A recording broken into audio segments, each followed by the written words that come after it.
একবার সেনাদের সুযোগ দিক, যোগ্য জবাব দিয়ে আসবে।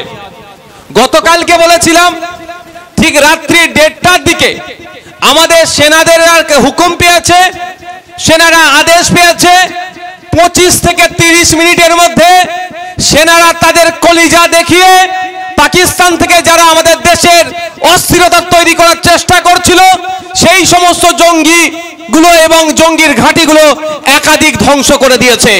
এ থেকে বোঝা যাচ্ছে আমাদের সেনারা সব সময় প্রস্তুত আছে আমাদের দেশের দিকে যারা তাকাবে তাদের চোখকে উপড়ে নেওয়ার জন্য। কিছু সংখ্যক রাজনৈতিক কারবারিরা রাজনৈতিক স্বার্থ চরিতার্থের জন্য এদেরকে যথাসময়ে ব্যবহার করেনি। কেন 14 দিন পরে হলো, এটারও অনেক প্রশ্ন থেকে যাচ্ছে।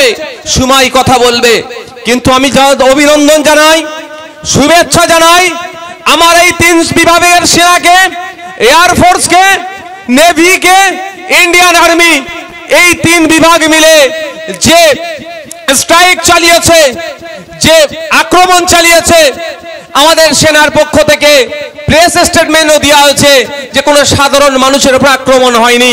যারা আক্রান্ত হয়েছে বা যাদের উপর আক্রমণ করেছে তারা ওখানে থেকে সমাজ বিরোধী, ভারত বিরোধী কার্যকলাপ পরিচালনার চিন্তা ভাবনা করত বা ওখানে থেকে করত, তাদের উপরে আক্রমণ হয়েছে। আমি এই মঞ্চ থেকে আমাদের সেনাদেরকে ধন্যবাদ জানাই। আমাদের পার্টির স্ট্যান্ড এই যেটা চালিয়েছে এটাকে সমর্থন করেছে এবং সাথে সাথে দেশের প্রধানমন্ত্রীর কাছে আহ্বান করেছে আগামী দিনে পাকিস্তানের জমিনে কোন ধরনের ভারত বিরোধী জঙ্গি কার্যকলাপ না হয় সেটাও পাকিস্তান সরকারকে দেশের সরকারের মাধ্যমে জানাতে হবে। বারবার এই ধরনের অরাজকতা হচ্ছে, নাকি বর্ডার পাড়িয়ে চলে আসছে, এসে আমাদের নিরীহ মানুষগুলোকে শহীদ করে চলে যাচ্ছে। তবে এই ঘটনা ঘটেছে গত রাত্রে যেটা, সেটাকে সমর্থন জানিয়ে গুটি কয়েক কথা বলতেই হবে। যে কথা আমাদের ভুলে গেলে চলবে না, বর্ডার থেকে 300 কিলোমিটার যেখানে আক্রমণ চালিয়েছে সেখানে পৌঁছাতে গেলে একাধিকবার যেখানে আমাদের সেনা যারা আছেন তারা চেক করে, তারপরেও কিভাবে বর্ডার থেকে 300 কিলোমিটার পার করে এসে আমাদের নিরীহ 26 জনকে শহীদ করে আবার গায়েব হয়ে গেল, এর তদন্ত হওয়া দরকার নেই ভাই? কাদের গাফলতি আছে, কারা ছেড়েছে? আপনার কাশ্মীরের মতো জায়গাতে 10 মিটার, 20 মিটার, 15 মিটার ছাড়া ছাড়া যেখানে সেনা থাকে ওখানে প্রায় 12 থেকে 14,000 মানুষ ছিল, তাহলে ওখানে কেন সেনা ছিল না? এর জবাবটা আমাদেরকে জানতে হবে না? যেমন পাকিস্তানের বিরুদ্ধে লড়াই করছে দেশের আর্মিদেরকে আমরা সাপোর্ট করছি, দেশের পাশে আমরা থাকব, সাথে সাথে দেশের দায়িত্বশীল নাগরিক হিসাবে আমরাও প্রশ্ন তুলব, এর উত্তরগুলো দেশ যারা চালাচ্ছে তাদেরকে দিতে হবে। কাদের ষড়যন্ত্র ছিল? ওখানে 2 ঘন্টা পরে কেন সেনা গেল? আমাদের নাগরিকদের ওখানে যারা হত্যা করলো তাদেরকে খুঁজে বার করা কেন হচ্ছে না? সেটাও আমাদেরকে জানাতে হবে। কি ভাই সহমত নাকি? না হলে বলবে 9টা জায়গায় গুড়িয়ে দিয়েছি, তোমরা ভুলে যাও।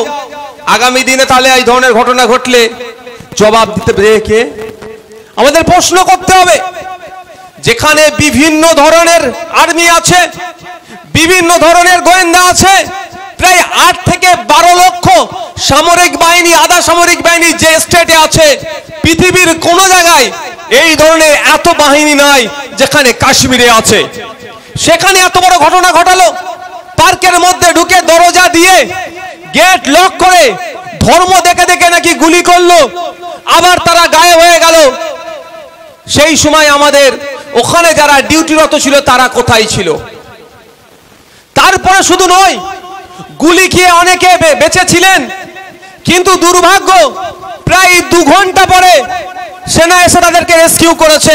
এই 2 ঘন্টার মধ্যে গুলি খেয়ে অনেকে প্রাণ গিয়েছে। তাহলে প্রশ্ন উঠবে না 2 ঘন্টা পরে কেন সেনা আসলো? সেনার কাছে খবর নিশ্চিতভাবে যায়নি বা সেনাকে কেউ আটকে দিয়েছে? এটাও তদন্ত সাপেক্ষ, এইটাও তদন্ত হওয়া দরকার। আমরা যেমন আজকে সকাল থেকে, গত রাত থেকেই আমাদের সেনাদেরকে নিয়ে আমাদের বুক চওড়া হচ্ছে, ঠিক একই ভাবে আমার এক ভাই ঝন্টু আলী শেখকেও তিনি লড়াই করতে গিয়ে এই জঙ্গিদের গুলিতে শহীদ হয়েছে। কিন্তু ওইখানে জঙ্গি কারা আছে বা কি করে জঙ্গিটা আসলো সেটাও আমাদেরকে খুঁজে বার করতে হবে।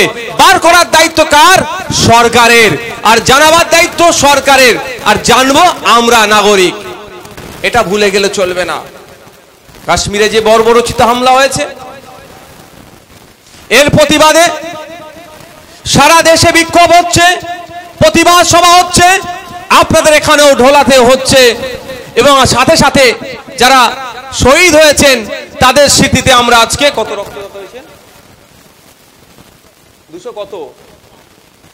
204 জন রক্ত যোদ্ধা তাদের স্মৃতিতে রক্ত দিয়েছেন। সাথে সাথে এটা আপনাদের বলে রাখি, মায়েরা হেভি সংখ্যায় এসে এখানে এসেছেন। আপনাদের বলি যে গত রাত্রে পাকিস্তানের বিরুদ্ধে যে স্ট্রাইক চালিয়েছে, যে লড়াই হয়েছে, এই লড়াইয়ের নেতৃত্ব যারা ছিলেন তাদের মধ্যে অন্যতম দুজন কিন্তু আপনাদের মহিলা সমাজ থেকে এসেছিল। কর্নেল সুফিয়া কুরেশি এবং আপনার ভূমিকা সিং, উনি হচ্ছেন উইনিং কমান্ডেন্ট ভূমিকা সিং। তা আপনাদের মহিলা সমাজ থেকে উঠে এসেছে। ভাইকে দাদাকে খুন করেছে, বদলা দিদিরা বোনেরা নিয়েছে। আর যারা এই খুনটাকে ধর্মের ভিত্তিতে ভাগ করতে গিয়েছিলেন তাদেরকে আর্মিরা একটা বকলমে সবকের চড় দিয়েছে। কি সবক, কি পাঠ দিয়েছে? দেশ যখন বিপদে, দেশের যখন প্রশ্ন আসবে তখন ধর্ম জাত লিঙ্গের ব্যাপার হয় না। কারণ কর্নেল সুফিয়া কুরেশি, তার ধর্ম আমরা যেমন দেখি না, ঠিক একই ভাবে আমাদের পাশের বাড়ির লোক সমীর গুহকে যারা খুন করেছে তাদেরও ধর্ম আমরা দেখি না। একটাই তাদেরকে বুঝি, যারা বন্দুক নিয়ে এসে আমার 27টা ভাইকে খুন করেছে তারা সন্ত্রাসী, তাদের বিরুদ্ধে দেশ লড়াই করবে। এবং এই লড়াই করতে গিয়ে যেমন কুরেশি বোন আমার সামনে থাকবে, আমার সিং পরিবারের বোনও সামনে থাকবে। এটা আমাদের বিউটি। এটাকেই বিজেপি ধ্বংস করতে চাইছে, আর তার লালন পালন আমাদের রাজ্যে হচ্ছে। এটা উদাহরণ দিচ্ছি আপনাদের, বাস্তব উদাহরণ দিচ্ছি। কদিন আগে দেখছিলেন না এই পহেলগাঁওয়ে অ্যাটাককে নিয়ে মুসলিম সবজিওয়ালাকে যে জিজ্ঞাসা করছে, মুসলিম চায়ের দোকানদারকে, মুসলিম ফল বিক্রেতাকে, ভিন্ন রাজ্যে দেখছিলাম। আর দেখতে দেখতে হাওড়া ডিস্ট্রিক্টে, হাওড়া সদরে এক সন্ত্রাসী, আমি মনে করি তাকে, তার বাইরে কিছু নয়, এক সন্ত্রাসী, এক সমাজ বিরোধী পশ্চিম বাংলাতে, যেখানে নাকি মমতা ব্যানার্জির শাসন চলছে, এখানে নাকি বিজেপির বিরুদ্ধে সব থেকে বেশি নাকি লড়াই মমতা ব্যানার্জি দিচ্ছে, তার শাসন আমলে আমাদের পশ্চিম বাংলায় হাওড়া জেলাতে, হাওড়া জেলার শহরে সদরে, সেখানে এক ছেলে, দুজন, এক ছেলে না, ওর সাথে একটা টিম ছিল। যে ভিডিও করছে সেও তো সমান অপরাধী ভাই, যে ভিডিও করছে তো সমান অপরাধী। সে দুজন শ্রমিককে